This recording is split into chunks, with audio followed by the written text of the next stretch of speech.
Meus irmãos, a paz do Senhor a todos. A paz do Senhor para a igreja.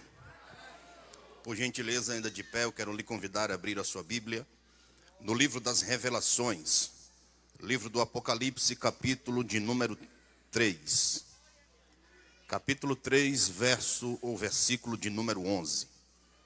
Livro do Apocalipse, capítulo 3, versículo de número 11.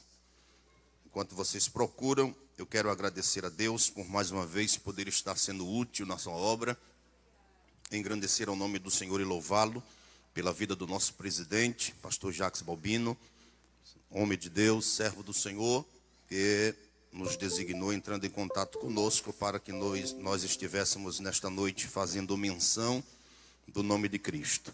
Então, quero engrandecer a Deus pela vida dele, pela vida da pastora Cláudia, que tem sido instrumento de Deus, este casal, para abençoar nossas vidas.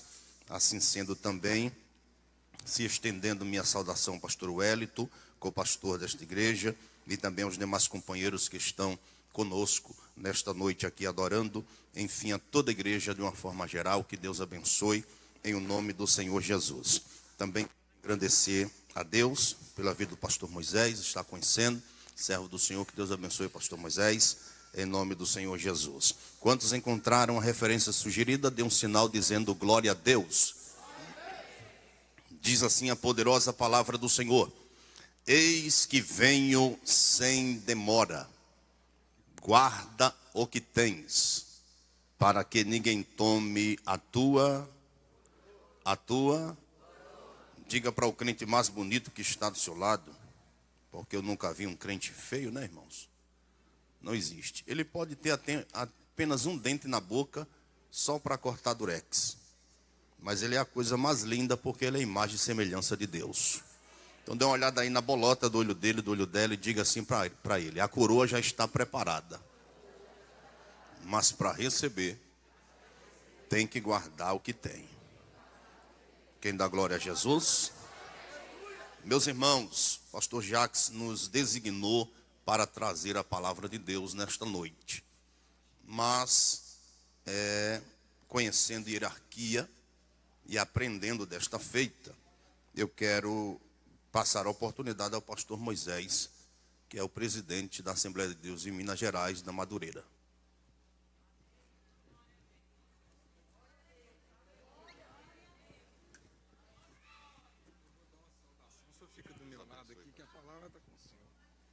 Glória a Deus. A paz do Senhor Jesus.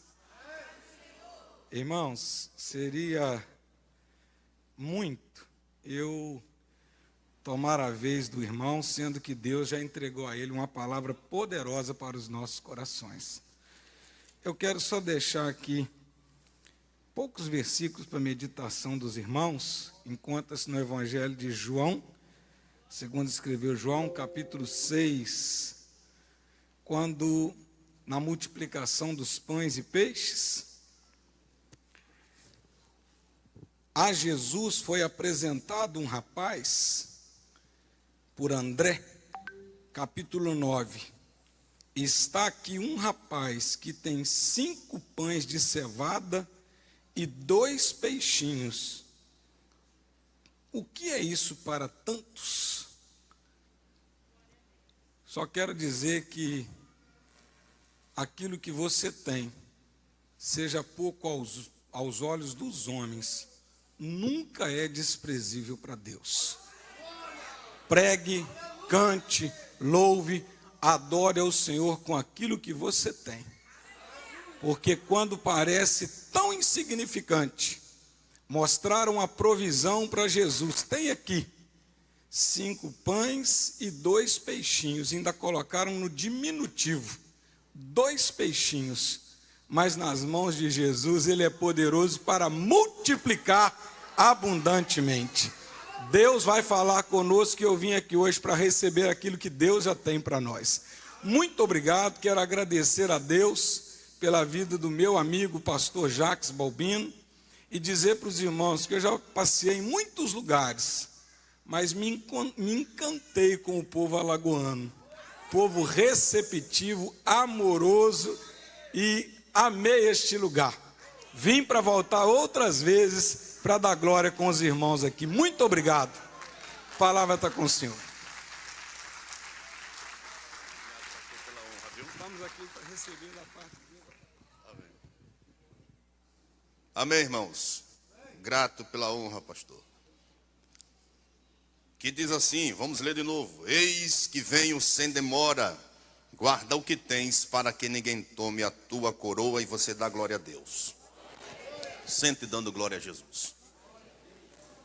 Queridos e amados do Senhor Jesus, quando eu abro a minha Bíblia dentro do texto em que nós acabamos de ler, eu encontro aqui uma passagem bastante conhecida da igreja do Senhor, daqueles que gostam, daqueles que sentem prazer em meditar nas santas escrituras, na palavra do Senhor nosso Deus. Conhece esse texto de cor e salteado, onde nos diz o prólogo do texto, falando acerca da sexta carta à igreja de Filadélfia.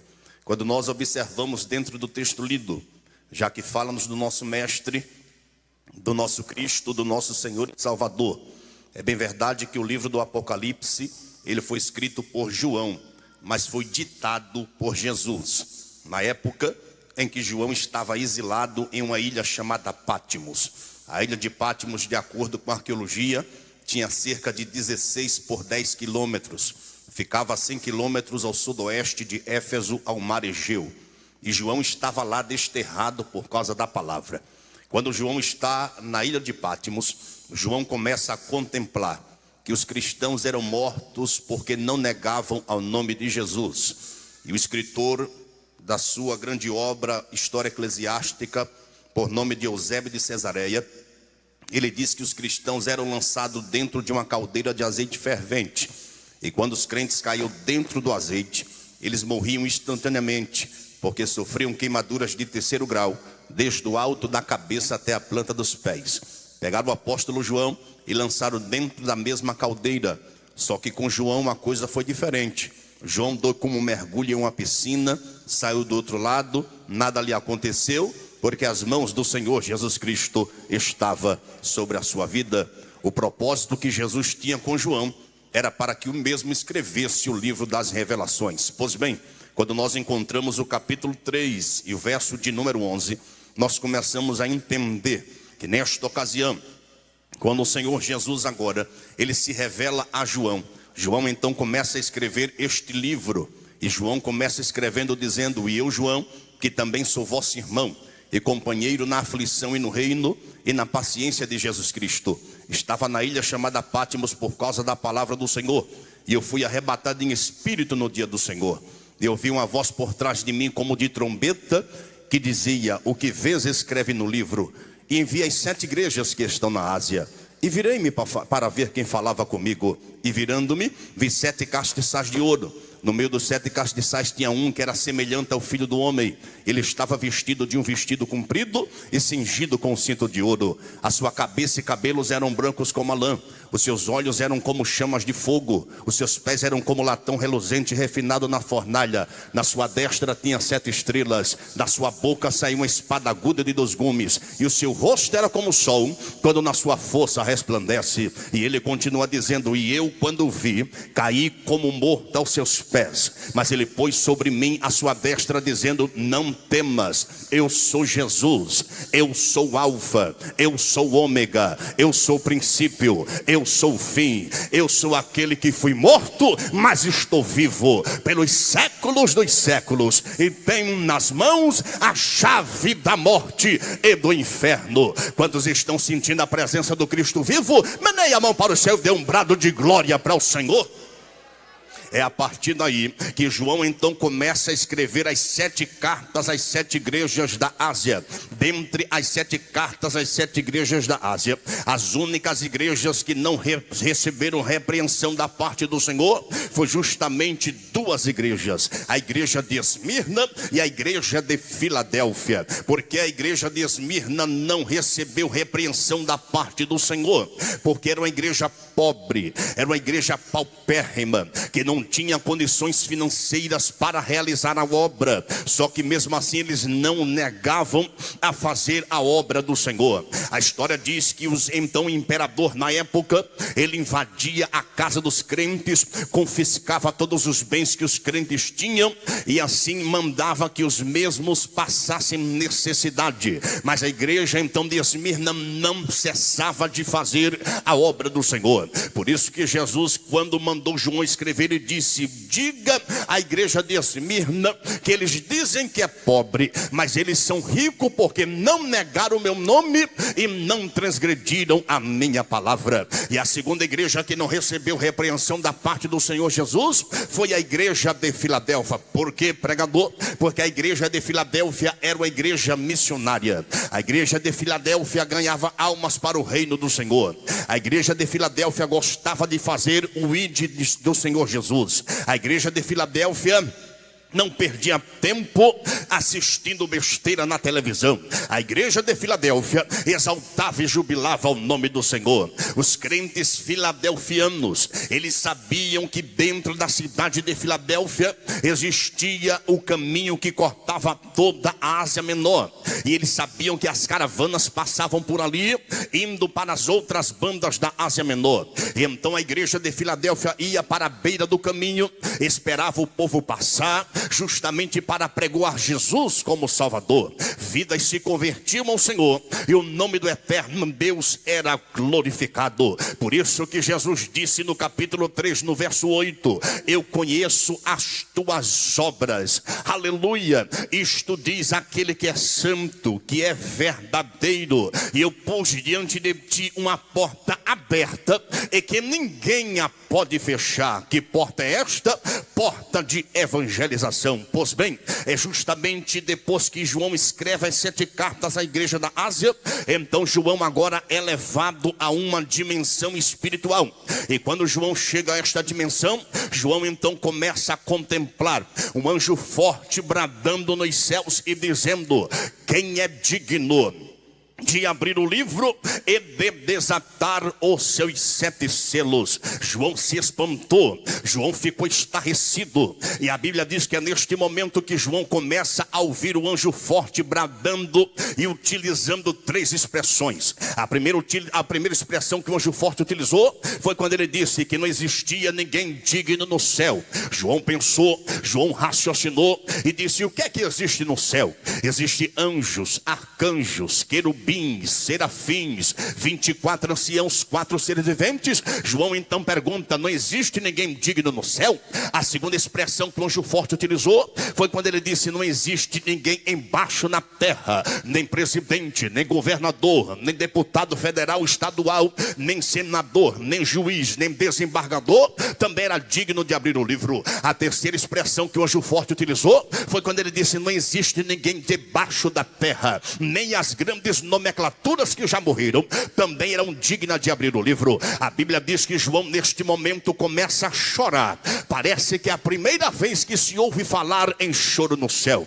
Quando João começa a chorar, a Bíblia diz que de repente vem um ancião e diz: não chore, João, eis aqui o leão da tribo de Judá, a raiz de Davi, que venceu para abrir o livro e desatar os seus 7 selos. Quando João vira-se para ver o leão, João não vê um leão, João vê um arnion. Arnion vem da raiz da palavra grega que quer dizer cordeiro. João viu um cordeiro, e o cordeiro vai se aproximando diretamente daquele que está sentado sobre o trono. Quando o cordeiro chega diante daquele que está sentado sobre o trono, a Bíblia diz que o cordeiro tomou o livro da sua mão. Quando o cordeiro toma o livro da sua mão, a Bíblia diz que os 24 anciãos, que os 4 seres viventes começaram a bradar nos céus e dizer: digno és de abrir o livro e desatar os seus 7 selos, porque foste morto e com teu sangue compraste para Deus homens, tribo, língua, povos, e os fizeste reis e sacerdote. Quem foi comprado pelo sangue do cordeiro, levante a mão e dá um brado de glória. A Bíblia nos diz que é neste momento que quando o cordeiro começa a desatar os seus 7 selos, eu não vou falar sobre os 7 selos, senão nós iremos para mais de 5 da manhã, mas eu quero deter-me apenas no primeiro selo. Quando o cordeiro desata o primeiro selo, a Bíblia diz que saíram os 4 cavaleiros do Apocalipse. O primeiro cavaleiro que saiu, chamado de cavaleiro do cavalo branco. O segundo cavaleiro que saiu, chamado de cavaleiro do cavalo vermelho. O terceiro cavaleiro que saiu, chamado de cavaleiro do cavalo preto. E o quarto cavaleiro que saiu, chamado de cavaleiro do cavalo amarelo. O primeiro cavaleiro que saiu, denominado como cavaleiro do cavalo branco, a Bíblia diz que ele vem com um arco na sua mão. Eu ouvi um certo hino de uma certa cantora renomada do nosso Brasil, e ela teve a impetulância de gravar e dizer que este cavaleiro que vem com arco é Jesus. Não é mentira do cão. Este cavaleiro nada mais é do que o anticristo. Mas o cavaleiro do cavalo branco com arco, ele não pode tomar posse desta terra ainda. Por quê? Porque 2 coisas o detêm. Primeiro, o Espírito Santo. Segundo, a igreja do Senhor. Levante a mão de glória. A noiva, quando então a noiva sumir, quando então a noiva desaparecer. Mas pregador, que história é essa? A igreja vai sumir, a igreja vai desaparecer, vai. E então o que significa isso? Arrebatamento da igreja. A palavra arrebatamento é uma palavra latina que significa tomar com força, tomar com velocidade de um lugar para outro. Ou seja, a noiva do cordeiro, lavada e remida pelo sangue de Cristo, vai desaparecer desta terra podre para estar com Jesus, o adorando face a face e vendo como ele é. Só quem não perdeu esta esperança ainda, meneia a mão para o céu, dê um brado de glória para Jesus. A esperança da igreja. Mas pregador, me explica como sucederá isto. O apóstolo Paulo, quando escreveu a sua primeira missiva aos irmãos em Tessalônica, 1 Tessalonicenses capítulo 4, verso de número 16, Paulo disse: ao soar da voz do arcanjo, a trombeta de Deus, os que morreram em Cristo ressuscitarão primeiro. Depois nós, os que estamos vivos, seremos transformados e estaremos para sempre com o Senhor.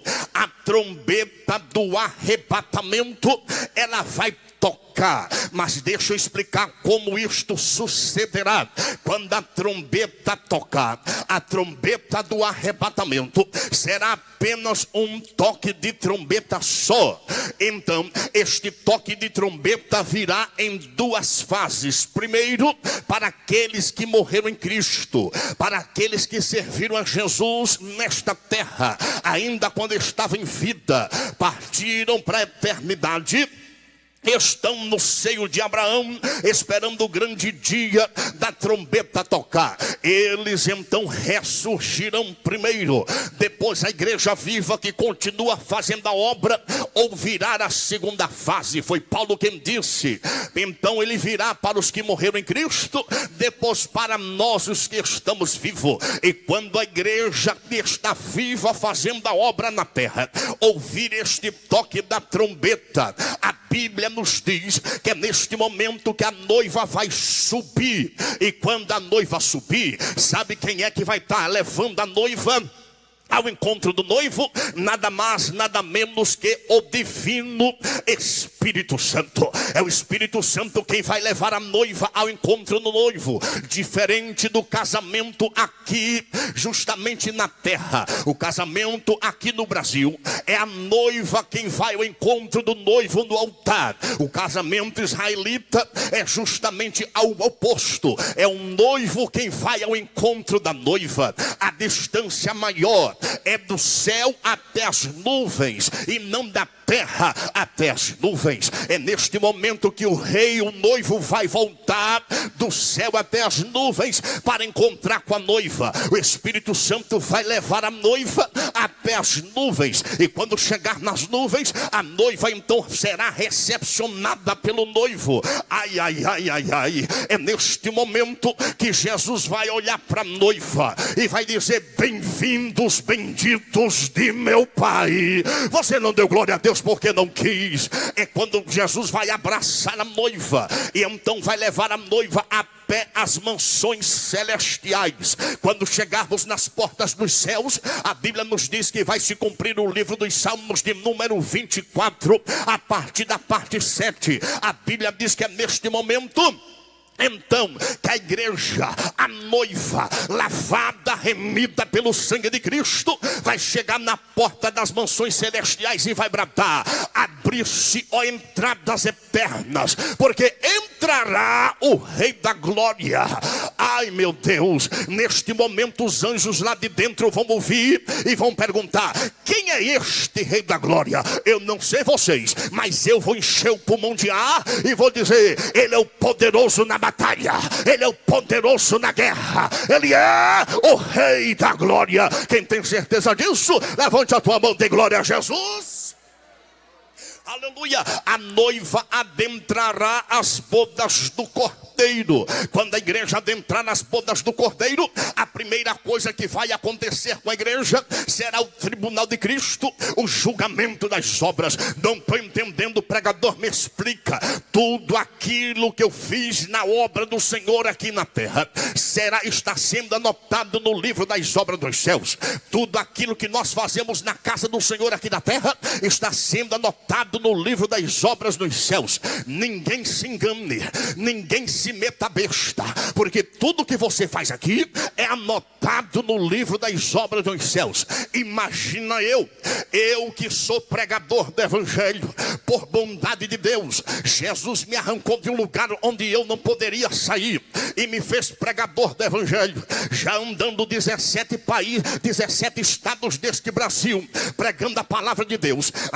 Mas eu me achava o bambambam, mas eu me achava o rei da cocada preta, mas eu me achava a última bolacha do pacote. Quando chegar lá no céu, vou ter surpresa. Por quê? Porque eu achava que eu era pregador, eu achava que eu era melhor do que alguém, eu achava que eu fazia obra para minha própria glória. Quando eu chegar lá em cima, vou ter surpresa. Por quê? Porque as minhas obras vai passar pelo fogo, disse o apóstolo Paulo, e elas vão se queimar. Paulo disse que as obras que eu realizei na terra são denominadas como obra de palha. Para Deus não tem valor. Agora imagine você, uma irmãzinha, um irmãozinho que ninguém dá nada por ele na igreja, dá nada por ela na igreja, mas ela faz a obra do Senhor com amor, mas ele faz a obra do Senhor com decência, aleluia, e com graça. Quando chegar lá em cima, vai ter surpresa, porque ela fez com amor, e quando as obras dele e dela passar pelo fogo, não vai se queimar. Jesus vai pegar uma coroa, vai colocar na cabeça desta pessoa e vai dizer: galardão, recompensa pelo trabalho exercido. Eu que pensava que era o bambambam, não vou receber nada. Oh, meu Deus do céu, não vou perder salvação, porque já fui no arrebatamento, mas não vou receber recompensa pelo trabalho exercido. Olhe para quem está do seu lado e diga para ele: faça a obra do Senhor com amor, faça a obra do Senhor com amor, porque vai ter recompensa, vai ter recompensa, vai ter recompensa, vai ter recompensa. Só quem tem certeza disso, levante a mão e dê um brado de glória para Jesus. Recompensa pelo trabalho exercido. Agora prestai minha atenção. É aqui que eu começo a entender que depois que a igreja estiver lá no céu e adentrar as bodas do Cordeiro, é neste momento que o cavaleiro do cavalo branco com arco vai tomar posse desta terra. Primeiro, ele vai impetrar o seu reinado, mas deixa eu esclarecer aqui para a igreja entender. Quando o anticristo aparecer, vai acontecer a primeira guerra para que ele apareça justamente o anticristo. E a primeira guerra é denominada como guerra de Gog e Magog. Quem é Gog? Os descendentes de Noé. Eles virão e se levantarão. E se levantarão junto com quem? Junto com Líbia. Eles se levantarão junto com a Alemanha confederada. E justamente vai se levantar também a Rússia para tentar destruir a nação de Israel. Quando eles se levantarem e cercar cercar Israel para destruir, o cavaleiro do cavalo branco aparece para impedir justamente que Israel seja destruída. Fazendo assim, Israel então vai abraçar o anticristo como sendo o Messias prometido que foi proferido pelos profetas. Prestai bem atenção. Então o anticristo faz aliança com Israel. A Bíblia nos diz que este reinado do anticristo será justamente de 7 anos, 3 anos e meios iniciais de falsa paz, 3 anos e meios restante a verdadeira tribulação. Nos 3 anos iniciais, o anticristo vai dar prosperidade às nações. O anticristo, ele vai então dar toda a prosperidade para o mundo inteiro, e todos o abraçarão e dirão que este é o Messias prometido pelos profetas do Antigo Testamento. Só que ele é um enganador. Quando acabar os 3 anos e meio, ou neste período de 3 anos e meio iniciais, Deus vai levantar 144 mil para continuar pregando o evangelho na face da terra, porque a terra nunca ficou sem evangelho, a terra nunca ficou sem pregação, a terra nunca ficou sem a palavra de Deus. Deus levanta 144 mil, depois que eles terminarem de pregar e os seus ministérios forem findados, eles então serão mortos pela mão do anticristo, e chegarão e se juntarão a nós lá no céu. E quando então iniciar aos 3 anos e meio restante, é aí que iniciará a verdadeira tribulação. É aí que o pau vai quebrar, é aí que o negócio vai apertar. Quando então iniciar os 3 anos e meio restante, o anticristo vai se declarar opositor a Israel. Ele vai levantar uma imagem de escultura que tem a sua fisionomia, e ele vai obrigar com que todos os habitantes da terra adorem a sua imagem.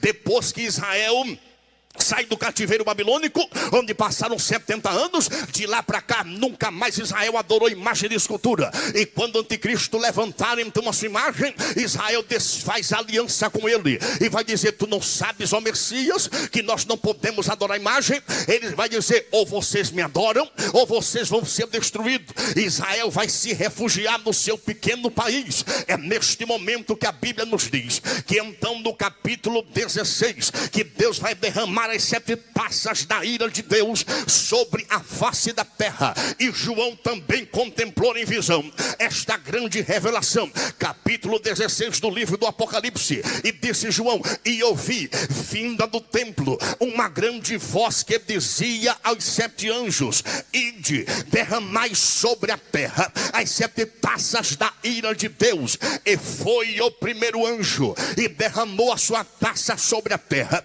e fez-se uma chaga má e maligna nos homens que tinham o sinal da besta e que adoravam a sua imagem. Sabe o que é que o anticristo vai fazer? Ele vai decretar, estabelecer obrigatoriamente a marca da besta. E o que era a marca da besta, pregador? É justamente o símbolo de identificação.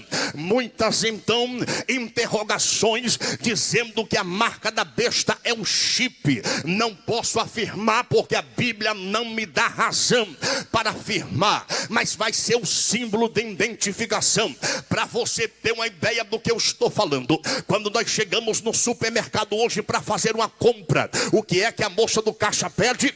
E CPF, porque ela pede o nosso CPF justamente para que o governo federal de cada país, ele tenha então o controle daquilo que a gente compra e daquilo que a gente está realizando. Ou seja, se alguém tiver o Bolsa Família, por exemplo, e esta pessoa começar a informar o CPF, todas as compras que realizar, o Bolsa Família vai ser cortada, porque o governo federal vai entender justamente que esta pessoa não tem possibilidade e não precisa do Bolsa Família. É o controle monitorado pelo governo geral. Então vai ser mais ou menos assim: um documento, talvez com chip ou não sei, este documento vai trazer todas as suas informações, e quando precisar comprar, a Bíblia diz que ninguém vai poder comprar ou vender se não tiver este selo, se não tiver este documento ou a marca da besta. A Bíblia nos diz no versículo 3: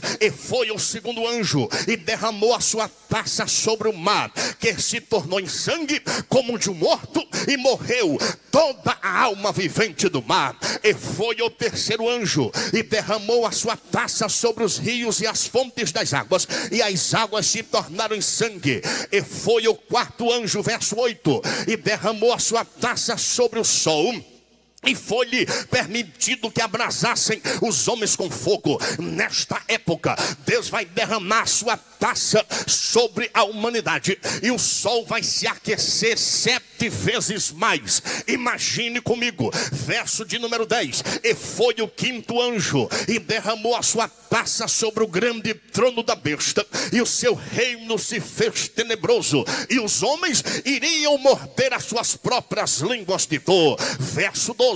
E foi o sexto anjo, e derramou a sua taça sobre o grande rio Eufrates, e as suas águas se secaram. O rio Eufrates já começou a baixar, e as suas águas se secaram. Aleluia! E a sua água se secou para se preparar o caminho dos reis do Oriente. E disse João: e vi sair da boca do dragão, da boca da besta e da boca do falso profeta, 3 espíritos malignos, semelhantes a rãs, porque são espíritos de demônio, os quais vão ao encontro dos reis de toda a terra, para se congregar num vale que no hebraico se chama Armagedon.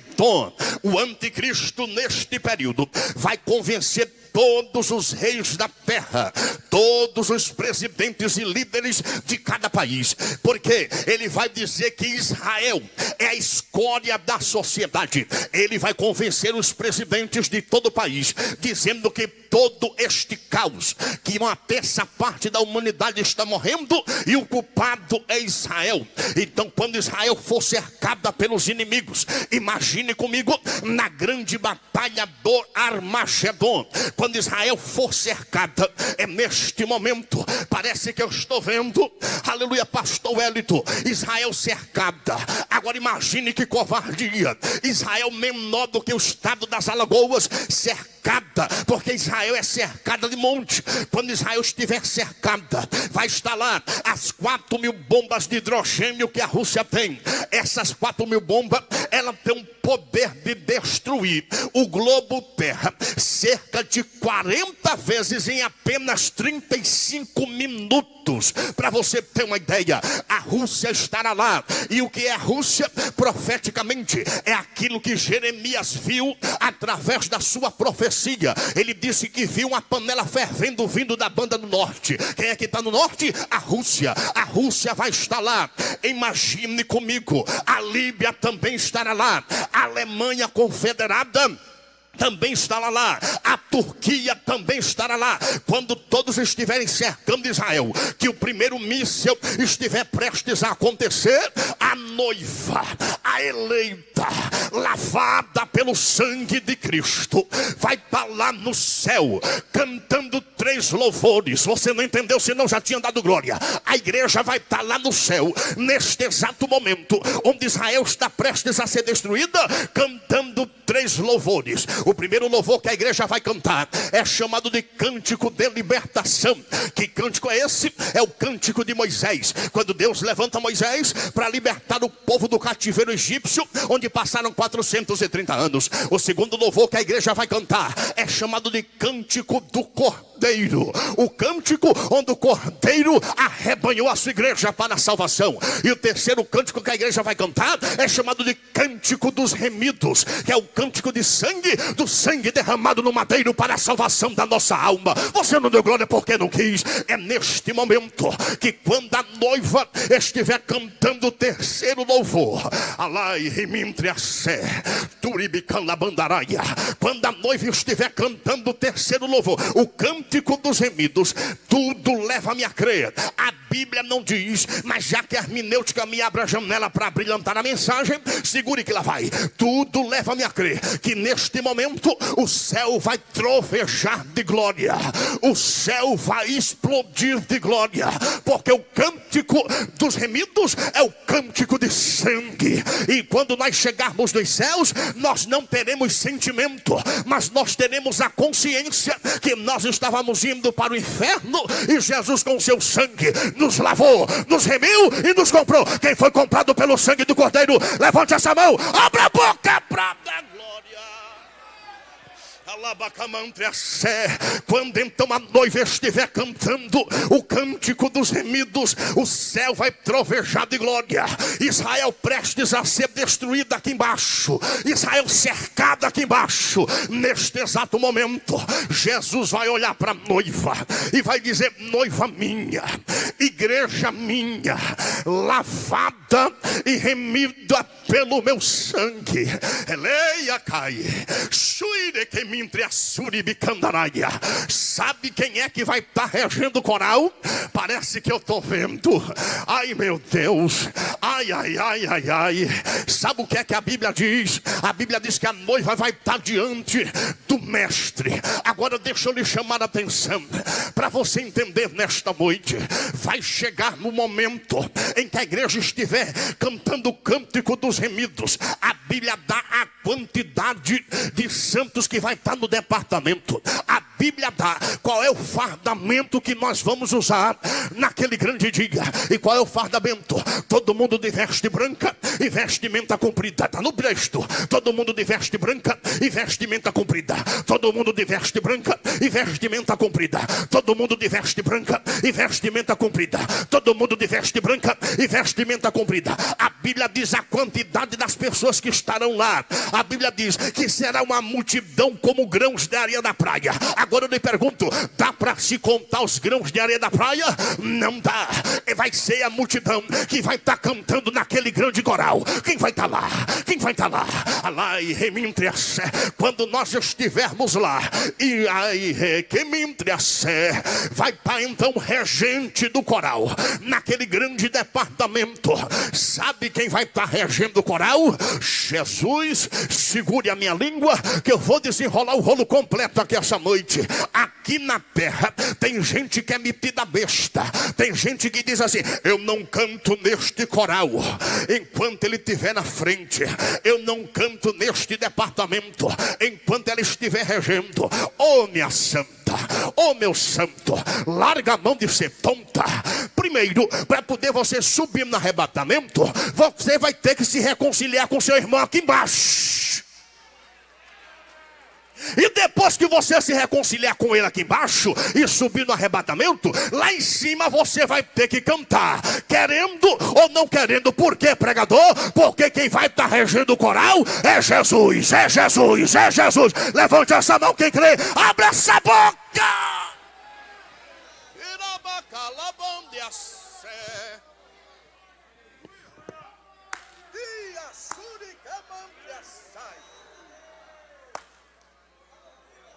Agora imagine comigo Jesus regendo o coral.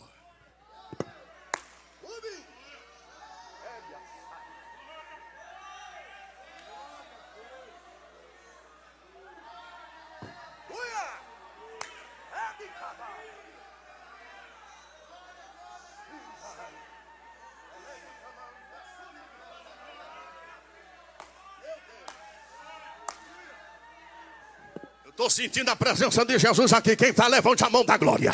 Quem está sentindo a presença do Cristo vivo, abra essa boca da glória. Quem está sentindo a presença dele, levante a mão da glória ao nome dele nesta.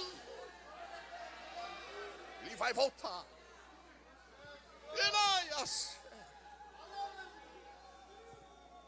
Quando Jesus estiver regendo o coral, Jesus vai olhar para a noiva e vai dizer: noiva minha, eleita minha,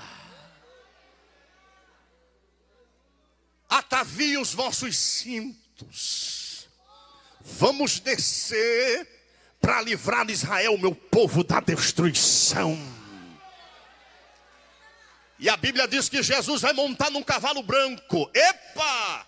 Este cavaleiro que vem num cavalo branco, Alexandre, a Bíblia diz que ele vem com a espada na mão. Porque o primeiro, ele vinha com arco, mas esse vem com a espada. E ele vai montar num cavalo branco. Só que a Bíblia diz, o contexto diz que na retaguarda dele vem 2 exércitos. Porque Deus é conhecido na Bíblia como o Senhor dos exércitos. Aí eu vi um certo pregador pregando e dizendo, Deus é conhecido como o Senhor dos exércitos porque Deus manda no exército, na marinha e na aeronáutica. Não é nada disso, irmão. Deus é conhecido como o Senhor dos exércitos porque Deus tem 4 exércitos na Bíblia. O primeiro exército que Deus tem é chamado de exército da natureza. Quem é que pode contra ela? É maremoto, terremoto, vendaval, tufão, tsunami. Quem é que pode contra ela? Só o dono dela. Você lembra quando ele estava lá no barco? E os discípulos estavam prestes a morrer. E de repente ele disse, vento, acalma-te, mar, aquieta-te. E tudo se fez bonança. Só o dono dela. Segundo exército que Deus tem é o exército de anjo. Terceiro exército que Deus tem é Israel. E o quarto exército que Deus tem, prepara para dar um glória nessa noite, é a igreja do Senhor na face da terra.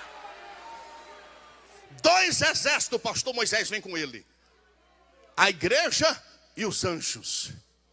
Só que quando a gente vier com ele, a gente vai montar em cavalo branco também. É a Bíblia quem diz.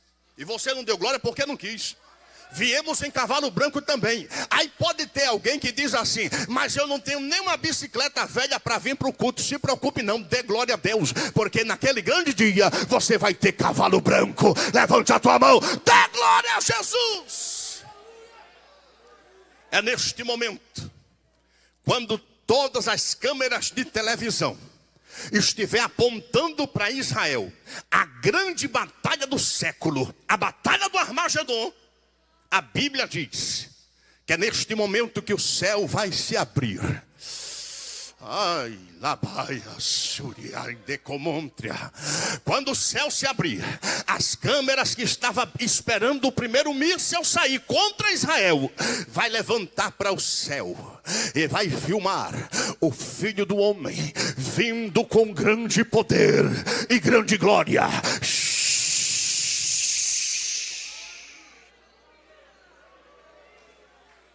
A Bíblia diz que Jesus vai montar em cima do Monte das Oliveiras. E o monte vai se fender para Oriente e Ocidente. Abrir-se-á no meio um caminho por nome de Vale de Josafá, que significa lugar da peleja, lugar da batalha. Só que a batalha já foi vencida. Porque a Bíblia diz que com o simples sopro da boca de Jesus vai sair uma espada aguda e vai destruir todos os inimigos de Israel.